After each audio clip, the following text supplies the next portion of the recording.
Bismillahirrahmanirrahim. Assalamualaikum warahmatullahi wabarakatuh. Baik, adik-adik, di sini Ibu akan menjelaskan mengenai strategi pembelajaran dan motivasi belajar. Yang adik-adik ketahui, adik-adik masuk ke sebuah perguruan tinggi, tentunya ada sebuah motivasi, keinginan tahuan dalam dunia pembelajaran, mengupgrade ilmu. Bagaimana ilmu yang didapatkan di SMA akan lebih meningkat, baik soft skill ataupun hard skill-nya. Tentunya adanya sebuah strategi pembelajaran dan motivasi belajar. Oke, yang pertama itu pengertiannya dulu. Dilihat dari pengertian strategi itu merupakan pendekatan secara keseluruhan adik-adik. Yang kayak gimana? Yang berkaitan dengan pelaksanaan sebuah gagasan, sebuah perencanaan, dan eksekusi atau implementasi yang akan diberikan baik pada sebuah aktivitas dalam waktu kurun waktu itu adik-adik. Jadi adanya gagasan, setelah itu dibuat perencanaan, setelah itu diaplikasikan atau eksekusi atau diterapkan secara nyata sebuah aktivitasnya dalam kurun waktu. Nah, setelah itu pembelajaran. Menurut Undang-Undang Nomor 12 Tahun 2012 itu pasal 1 ayat 12 menjabarkan bahwa pembelajaran itu sebuah proses interaksi antara mahasiswa dengan dosen, antara peserta didik dengan pendidik, dan sumber belajar pada suatu lingkungan belajar. Jadi adanya interaksi atau adanya komunikasi dua arah antara yang mengajar dan yang diajar itu adik-adik pembelajaran itu. Kemudian pengertian dosennya sendiri itu menurut Undang-Undang Nomor 12 Tahun 2012 Pasal 1 ayat 14 itu menjelaskan bahwa dosen itu merupakan peserta dosen mohon maaf adik-adik, dosen itu merupakan pendidik profesional dan ilmuwan dengan tugas utamanya itu mentransformasikan, mengembangkan, dan menyebarluaskan ilmu pengetahuannya dan teknologi yang telah didapatkan melalui pendidikan, penelitian, dan pengabdian masyarakat. Jadi ilmu-ilmu yang telah didapatkan setelah pendidikannya, dosen akan dikembangkan dengan melakukan memberikan mata kuliah kepada adik-adik selain dengan cara melakukan pembelajaran atau memberikan mata kuliah, dosen juga bertugas sebagai peneliti atau menulis artikel yang akan dipublikasikan. Setelah itu, ilmu yang diterapkannya itu akan disebarluaskan ke masyarakat melalui pengabdian masyarakat. Secara realnya bagaimana? Misalnya di dunia kebidanan, maka akan melakukan penyuluhan ke ibu hamil, misalnya itu sebagai pengabdian kepada masyarakat. Nah, di sini ada pengertian dari mahasiswanya sendiri. Menurut Undang-Undang Nomor 12 Tahun 2012 Pasal 1 ayat 16 dikatakan bahwa peserta didik itu pada jenjang pendidikan tinggi, yaitu dari startnya SMA melanjutkan ke perguruan tinggi dinamakan mahasiswa atau yang menduduki pendidikan tinggi, perguruan tinggi. Namanya juga maha, berarti yang sudah memasuki perguruan tinggi, bukan siswa lagi. Oke, lanjut. Di sini ada strategi pembelajaran, yaitu suatu prosedur pembelajaran dalam membantu usaha belajar, baik mahasiswa atau peserta didik, dan akan mengorganisasikan pengalaman belajarnya, mengatur dan merencanakan bahan ajar, agar terciptanya suatu proses pembelajaran yang lebih efektif dan efisien. Gunanya apa? Untuk mencapai suatu tujuan pembelajaran itu adik-adik. Dari strategi pembelajaran itu adanya yang ingin dicapai. Tujuannya apa? Misalkan tujuannya ingin adik-adik paham, berarti tujuannya itu bagaimana agar adik-adik paham dengan cara misal strateginya apa, metodenya apa, tekniknya bagaimana, itu strategi pembelajaran. Nanti kita bahas ya. Kemudian di sini ada pentingnya strategi pembelajaran di antaranya mencapai tujuan pembelajaran. Yang kita dijelaskan tujuannya apa. Kemudian memberikan rumusan acuan kegiatan pembelajaran. Kemudian menarik minat. Di sini ada rasa minat belajar dari mahasiswa atau adik-adik. Kemudian memotivasi, mendorong, dan menggerakkan, membimbing, serta mengarahkan peserta didiknya untuk tetap motivasi dalam belajar. Itu strategi pembelajaran itu pentingnya ya. Kemudian di sini ada karakteristik proses pembelajaran. Ada 6 adik-adik. Yang pertama itu interaktif, adanya rasa keingintahuan kalian dalam proses pembelajaran. Aktif, kemudian inspiratif, menyenangkan, menantang, kemudian memotivasi mahasiswa untuk aktif, kemudian memberikan ruang yang cukup bagi prakarsa, kreativitas, dan kemandirian sesuai dengan bakat, minat, dan pengembangan fisik serta psikologis peserta didik tersebut. Itu adik-adik. Kita lanjut, di sini ada pendekatan pelajaran. Dari pengertiannya itu sebuah orientasi, arah pandang, atau cara pandang pendidik dan peserta pendidik atau mahasiswa, dalam hal ini mahasiswa, terhadap pembelajaran untuk mencapai tujuan pembelajarannya. Contohnya bagaimana? Misalnya peserta didik, misalnya mohon maaf, pendidik atau dalam hal ini dosen, memandang bahwa dalam pembelajaran itu mahasiswa harus kooperatif, ya maka munculnya pendekatan kooperatif itu.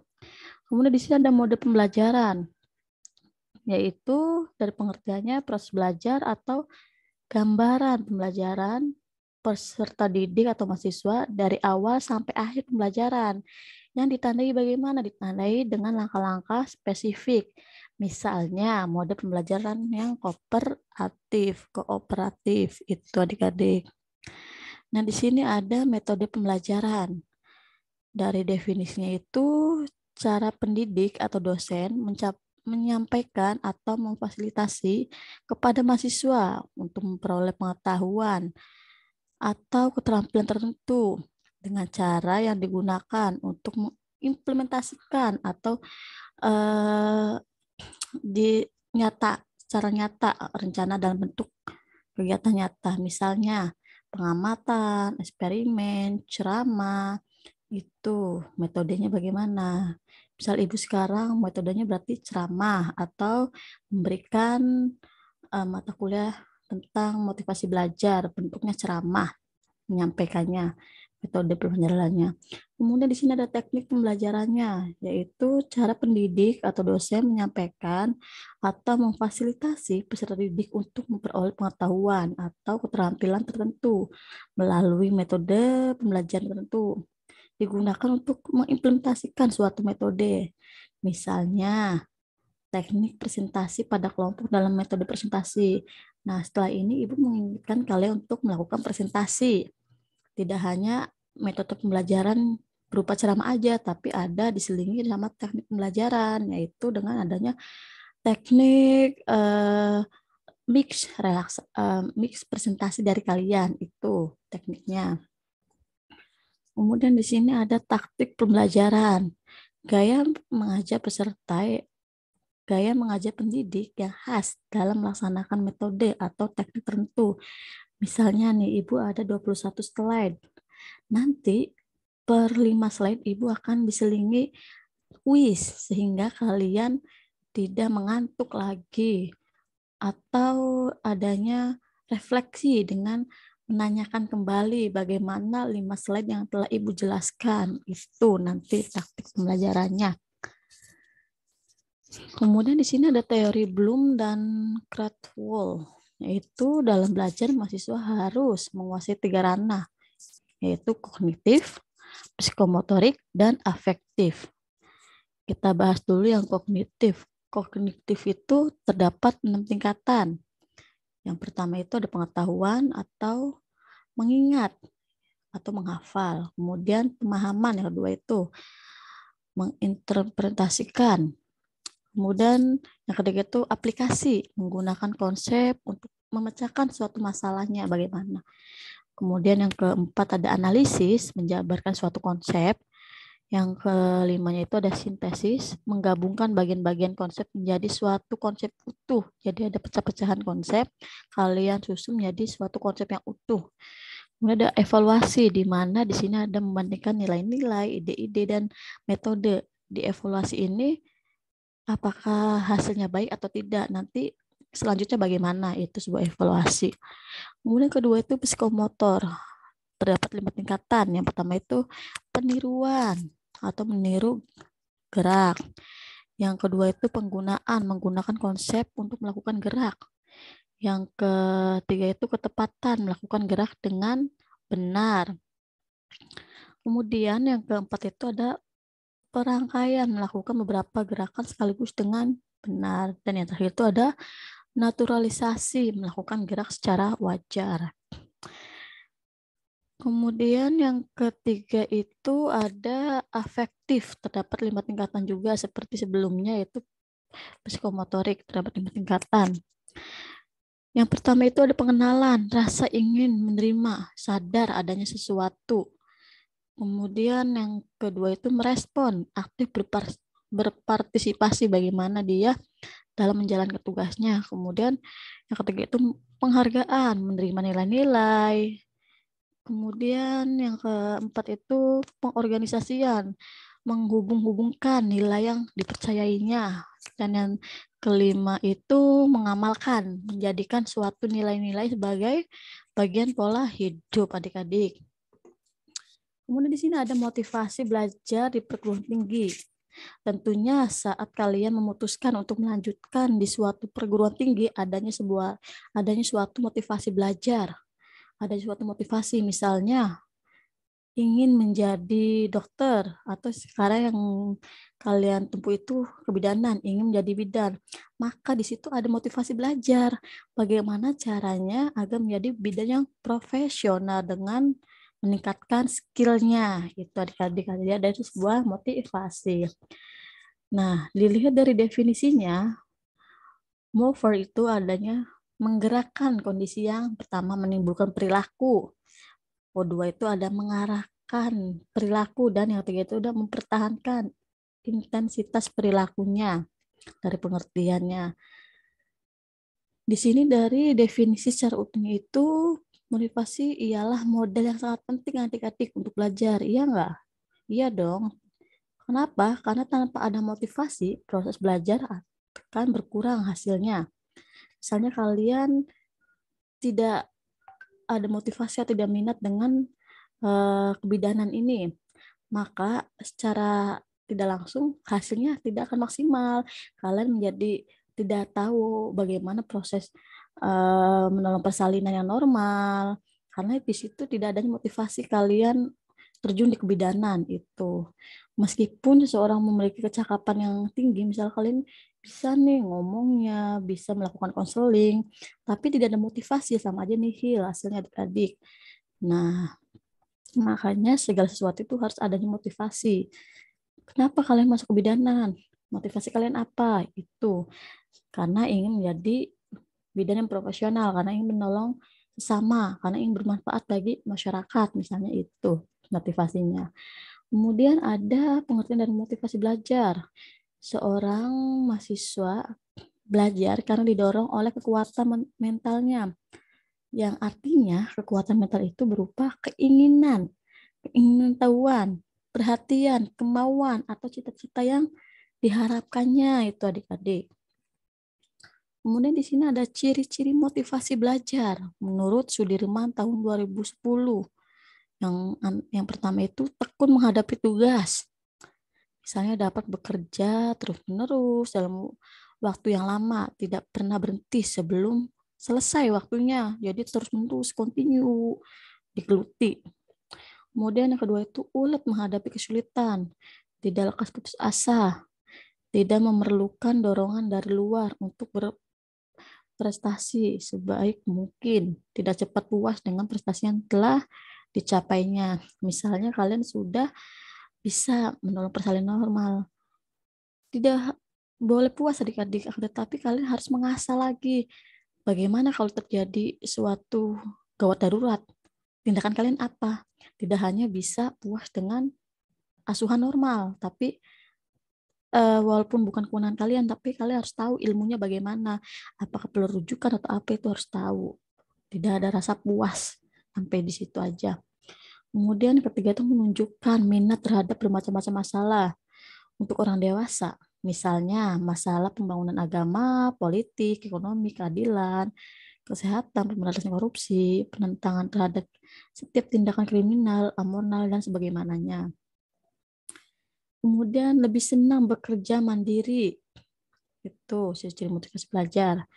Cepat bosan pada tugas-tugas yang rutin, hal-hal yang bersifat mekanis, berulang-ulang begitu saja sehingga kurang kreatif. Kayak misalnya hanya monoton atau udah ke APN APN aja. Akan tetapi kalian akan cepat bosan. Akan tetapi dengan diselingi gawat darurat bagaimana mekanismenya itu. Kemudian yang keenam itu dapat mempertahankan pendapatnya kalau sudah yakin akan sesuatunya. Jadi utuh secara utuh atau kekeh dari pendapat pendapatnya. Yang ketujuh itu tidak mudah melepaskan hal yang diyakininya itu. Kemudian terakhir senang mencari dan memecahkan masalah soal-soal. Kemudian di sini ada fungsi motivasi. Yang pertama itu sebagai pendorong untuk berbuat sesuatu dari setiap aktivitas yang dilakukannya. Yang kedua itu penentu arah perbuatan, yakni ke arah tujuan yang ingin dicapai. Yang ketiga, menyeleksi perbuatan. Dan yang keempat itu pendorong usaha untuk mencapai prestasi di sini. Nah, cara untuk menumbuhkan motivasi belajar bagi mahasiswa antara lain. Yang pertama, memberi angka. Misalnya, sebagai dosen, saya itu memberikan nilai kepada adik-adik. Bagaimana caranya agar orang yang motivasi belajarnya tinggi itu diberikan nilai yang lebih ketimbang dengan orang yang motivasinya biasa aja. Cara objektif, bukan subjektif lagi penilaiannya. Misalnya kalian tidak tertarik dengan mata kuliah ini, motivasinya tidak ada, maka hasilnya pun tidak akan maksimal sehingga dosennya memberi angka yang seadanya. Beda halnya dengan ada motivasi yang keingintahuannya tinggi, maka dosennya akan memberikan nilai yang tinggi pula karena lihat dari hasil akhirnya. Kemudian memberi hadiah. Hadiah akan sangat menarik mahasiswanya, bener nggak? Bener dong. Nah, sebagai motivasi dalam melakukan pekerjaan. Hadiah itu sebagai penguat terhadap motivasi belajar mahasiswa. Misalnya ibu, setelah ini ada kuis. Nanti kuisnya itu kalian akan diberikan misal permen. Nanti ibu adain permen. 5 orang yang menjawab kuis ibu akan diberikan permen. Itu memberi hadiah. Kemudian yang keempat itu kompetisi yaitu baik kompetensi individu maupun kelompok digunakan untuk merangsang dan menguatkan motivasi belajar. Individu misalnya juara kelas atau yang nilainya paling tertinggi di kelasnya. Kalau kelompok itu lomba-lomba, misal juara 1, juara 2 itu kompetisi. Kemudian yang terakhir itu memberi pujian. Secara psikolog, seorang pasti akan lebih senang jika dipuji daripada dilecehkan. Benar enggak? Iya. Yang perlu diperhatikan kualitas pujian hendaknya layak sesuai dengan prestasi. Bila berlebihan dapat membuat mahasiswa besar hati atau rasa puasnya tinggi dan tidak termotivasi belajar lagi karena udah ngerasa puas itu. Maka tidak berlebihan dalam memberikan pujian.